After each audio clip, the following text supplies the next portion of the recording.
तौबा बार बार टूट जाती है तो क्या करें, जाफ़र इकबाल हंगू से। बार बार तौबा करें।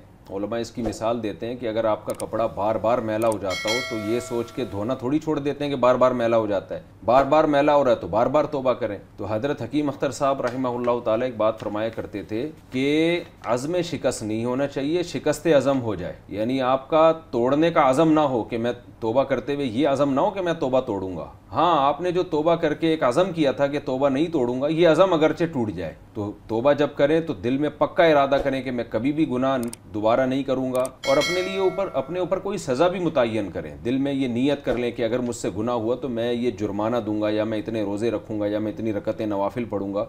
कोई सज़ा दें अपने आप को, या 2 वक्त का खाना छोड़ दूंगा। जैसे फजर की जमात रह जाए तो वो बताया करते थे कि आप ये नीयत करें कि मैं उस दिन नाश्ता नहीं करूंगा जिस दिन फजर की जमात रह जाएगी। और फिर तौबा भी करें और दिल में नीयत करें आइंदा मैं ये गुनाह नहीं करूंगा। तो इस नीयत के साथ और इस आपने अपनी इस्लाह के साथ अगर तौबा की तो इंशाअल्लाह अल्लाह ताला आपसे आहिस्ता आहिस्ता गुनाह छुड़वा देंगे। और ये भी है कि तौबा की तकमील में ये भी है कि किसी शेख से बाकायदा इस्लाही ताल्लुक़ कायम किया जाए या तबलीगी जमात में वक्त लगाएं, ताकि गुनाह से आप तवील अरसे तक जब दूर रहेंगे तो गुनाह से बचने की आदत हो जाएगी। तो बहरहाल तौबा बार बार टूट जाती है, उसका इलाज यही है कि बार बार तौबा की जाए।